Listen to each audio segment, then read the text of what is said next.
स्पष्ट रीतीने त्याचं वचन सांगतं की तो आपल्याला स्वतःच सांगणार नाही ना. काही लोक आपल्या मनचेच सांगतात ना, म्हणजे देवाच्या वचनाशी त्याचं काही घेणं देणं नसतं, स्वतःच प्रकटीकरण ना. नवीन नवीन गोष्टी ज्या आपण कधी ऐकल्याच नाहीत, मागे पण मी सांगितलेलं, ते कुठून येतं? कधी कधी स्वतःच्या बुद्धीने, मानवी बुद्धीने किंवा या यंत्रातून सुद्धा येऊ शकतं. परंतु त्याचं वचन सांगतं की पवित्र आत्मा जो आहे तो आपल्याला स्वतःच सांगणार नाही, तर जे काही ऐकेल तेच सांगेल आणि होणाऱ्या गोष्टी तुम्हाला कळवेल. खोटे संदेश ते येणार आहेत ना, तर आपल्याला काय करायचंय? आत्मे पारखायचे आहेत.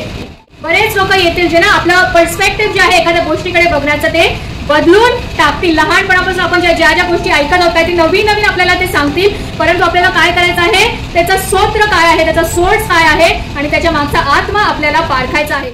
ते ज्ञान आपण स्वतः प्राप्त करण्यासाठी, देवाच्या चरणाजवळ बसण्यासाठी, पवित्र आत्म्याकडून ऐकण्यासाठी, देवाचं वचन स्वतः वाचण्यासाठी आपण काय करतो? कंटाळा करतो. त्यामुळे आपल्याला त्याचं ऐकायचं असतं. ऐका, जसं मी म्हटलं, ऐका, त्याच्यात काहीच वावगं नाही आहे, परंतु जे आपण ऐकतो आरोप करा की ते तसंच शास्त्रामध्ये लिहिलं आहे की नाही. माहिती ना, बिरबल जो होता तो खूप हुशार होता अकबर राजाच्या दरबारामध्ये. त्यामुळे अकबर काय करायचा? प्रत्येक गोष्ट त्याला विचारून करायचं. किती केला तरी तो राजा आहे, तो डायरेक्ट बिरबल जाऊन त्याला सांगू नाही शकत ना की तू चुकलायस म्हणून. तो काय करतोय? युक्ती करतो. मडका आहे, त्या मडकामध्ये तांदूळ आहे, सगळं खिचडी भरण्याची सामग्री आहे, परंतु त्या चुलीच्या खाली काय नाहीये? आग कुठेतरी तो लांब पेटून ठेवतो आणि अकबरचं लक्ष जातं. अकबर काय होतं? अचंबित होतो आणि तो म्हणतो की अशी कशी खिचडी बनवत आहेस? ती आग तर तिथे लांब पेटलेली आहे, जोपर्यंत त्या चुलीला तू आग देणार नाही तोपर्यंत तुझी खिचडी शिजणार नाही.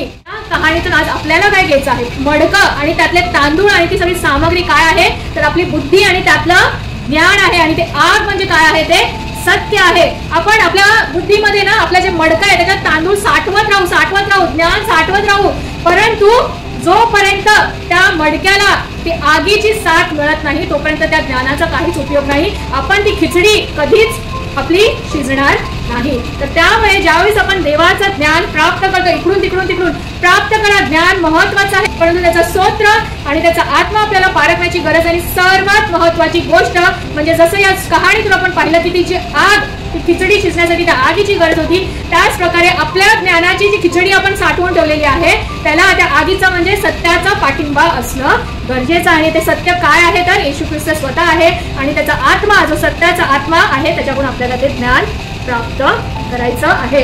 आजकाल लोक फक्त ज्ञानाच्या मागे आहेत ना, ज्ञान फक्त त्यांना प्राप्त करायचं आहे, परंतु सत्य जाणून घ्यायचं नाहीये. आज आपण देवाचं वचन फक्त ज्ञान म्हणून ग्रहण करत आहोत की ते सत्य म्हणून, सत्याच्या आत्म्यासकट सत्य म्हणून ते ग्रहण करत आहोत. फक्त ज्ञान प्राप्त करण्यासाठी आपण जर त्याचं वचन वाचत आहोत तर त्याचा काही उपयोग नाही. आपल्याला ते सत्य म्हणून ग्रहण करण्याची गरज आहे.